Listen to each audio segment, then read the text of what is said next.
में बिहार में बीपीएससी आंदोलन पर भारी सियासत, युवाओं को साधने में जुटे सियासी दिग्गज। बीपीएससी आंदोलन के सहारे नीतीश को घेरने में जुटे प्रशांत किशोर, तेजस्वी और पप्पू यादव।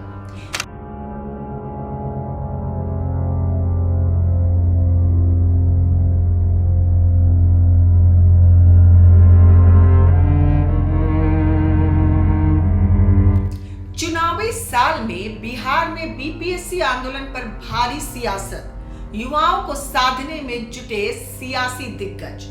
बीपीएससी आंदोलन के सहारे नीतीश को घेरने में जुटे प्रशांत किशोर, तेजस्वी और पप्पू यादव। इन दिनों बीपीएससी परीक्षा को लेकर सियासी घमासान मचा हुआ है और हो भी क्यों ना, सियासी दलों के बीपीएससी आंदोलन के समर्थन में आने की बड़ी वजह युवाओं का बड़ा वोट बैंक है। नमस्कार, मैं हूं रितिका यादव और आपका स्वागत है हमारे डिजिटल प्लेटफॉर्म पर।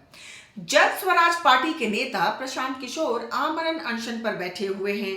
पूर्णिया के सांसद पप्पू यादव ने भी बिहार बंद का ऐलान किया था, जिसका काफी असर देखने को मिल रहा है। प्रदर्शन कर रहे छात्रों पर लाठीचार्ज होने के बाद इस मुद्दे पर सियासत और भी गर्मा गई है। आइए अब हम आपको तसल्ली और सिलसिलेवार तरीके से बताते हैं कि आखिर बीपीएससी परीक्षा को लेकर हंगामा क्यों जारी है, स्टूडेंट्स की क्या मांग है और क्या कुछ कहना है आयोग का।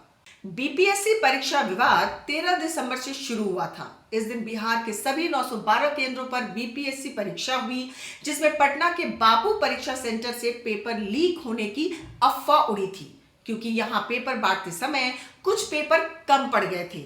ऐसे में कुछ देर बाद दूसरे केंद्र से मंगवाकर पेपर बांटे गए। इसी बात को आधार बनाकर कुछ छात्रों ने पेपर लीक की अफवाह फैला दी और परीक्षा का बहिष्कार करते हुए हंगामा शुरू कर दिया। इस हंगामे के दौरान पटना डीएम चंद्रशेखर सिंह ने एक छात्र को थप्पड़ जड़ दिया, जिसके बाद मामले ने और भी तूल पकड़ लिया और हंगामे के चलते बापू सेंटर की परीक्षा रद्द कर दी गई। छात्रों द्वारा लगातार 13 दिसंबर से विरोध प्रदर्शन किए जा रहे हैं और पिछले कुछ दिनों से प्रदर्शन में छात्रों की संख्या बढ़ती जा रही है। बीपीएससी प्रारंभिक परीक्षा में शामिल हुए सैकड़ों छात्र 18 दिसंबर से पटना के गर्दनी बाग इलाके में प्रदर्शन कर रहे हैं। छात्रों द्वारा पूरी पीटी परीक्षा रद्द करने की मांग की जा रही है। बिहार में इस साल विधानसभा चुनाव होने की वजह से विपक्षी राजनीतिक दलों भी इस मुद्दे पर सियासत करना शुरू कर दिया है। इस मुद्दे के सहारे राजनेताओं द्वारा स्टूडेंट वोट बैंक पर कब्जा करने की कोशिश की जा रही है। ऐसा इसलिए किया जा रहा है क्योंकि स्टूडेंट्स के इस आंदोलन का नेतृत्व किसी एक के हाथ में नहीं है।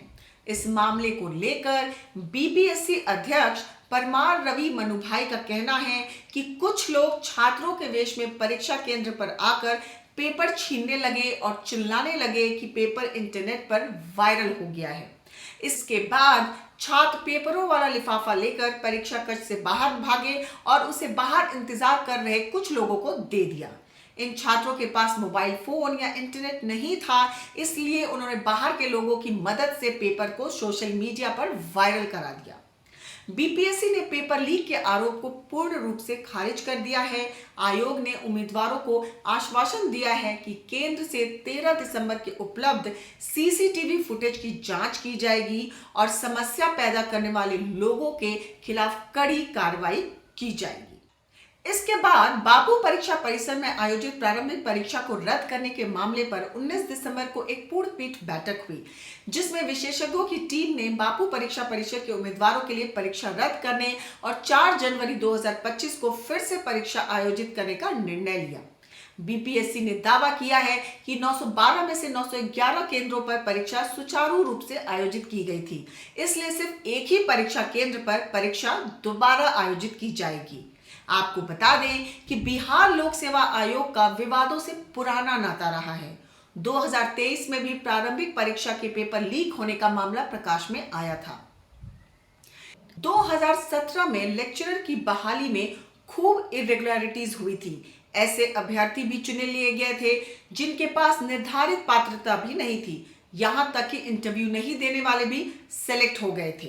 राजनीति स्टूडेंट्स और प्रोटेस्ट का पुराना नाता है। इतिहास गवाह है कि कई छात्र आंदोलनों ने बहुत से नए रास्ते खोले हैं, पर इन नेताओं को सोचना होगा कि स्टूडेंट्स के नाम पर सियासत की रोटियां सेकते सेकते कहीं इनका भविष्य ही ना जला दे। अगर आपको हमारी रिपोर्ट पसंद आई हो तो बने रहिए हमारे साथ, क्योंकि खबर के हर चौराहे पर पोस्टमैन आपको मिलेगा सत्य के संदेश के साथ। जय हिंद, जय भारत।